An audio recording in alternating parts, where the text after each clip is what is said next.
আসসালামু আলাইকুম everyone, welcome back to my channel Sultana cooking world. আজকে আপনাদের সাথে শেয়ার করব কুষ্টিয়ার বিখ্যাত কুলফি মালাই রেসিপি।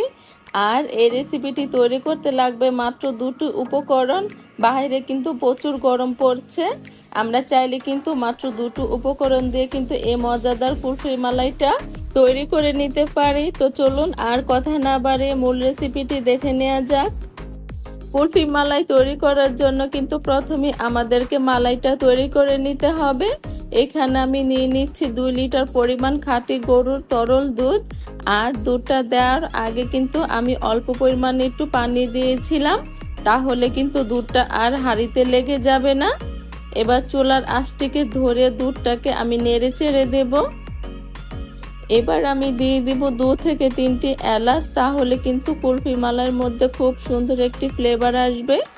আপনাদের হাতের কাছে যদি এলাচের গুঁড়াটা থাকে তাহলে কিন্তু 1 চিমটি পরিমাণ এলাচের গুঁড়াও দিয়ে দিতে পারেন।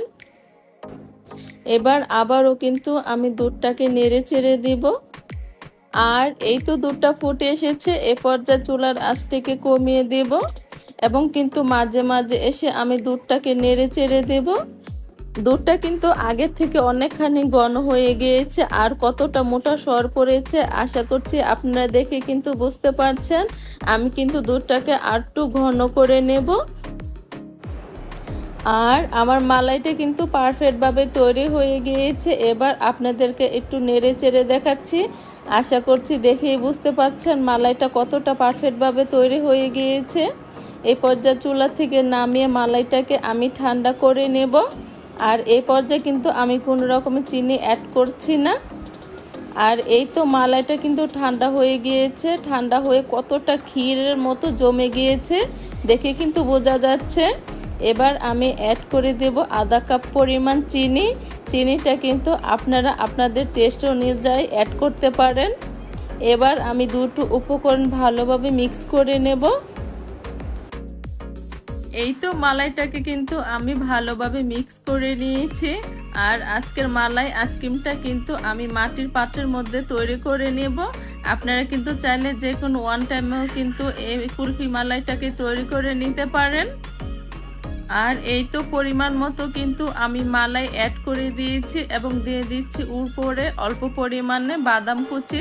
এটা কিন্তু একেবারে অপশনাল, আপনারা চাইলে কিন্তু দিতেও পারেন বা স্কিপও করতে পারেন। এবার আমি এটাকে ঢেকে ফ্রিজে রেখে দেব 12 ঘন্টার জন্য। আর এই তো ফিরে আসলাম 12 ঘন্টা পর। আর এরই মাঝে কিন্তু আমার তৈরি হয়ে গিয়েছে মজাদার কুলফি মালাই। আর আমি কিন্তু অফ স্ক্রিনও কিন্তু কিছু কুলফি মালাই ওয়ান টাইম একটি পাত্রের মধ্যে রেখেছিলাম। এবার আমি একটি কুলফি মালাই আপনাদের সাথে কেটে শেয়ার করছি। আশা করছি দেখে বুঝতে পারছেন কতটা পারফেক্ট হয়েছে। এখন কিন্তু প্রচুর গরম পড়ছে, আপনারা কিন্তু চাইলেই মাত্র 2টি উপকরণ দিয়ে স্বাস্থ্যসম্মত এই কুলফি মালাইটি বাসায় তৈরি করে নিতে পারেন। আজকের রেসিপিটি এ পর্যন্তই ছিল। সবাই ভালো থাকবেন, সুস্থ থাকবেন। আল্লাহ হাফিজ।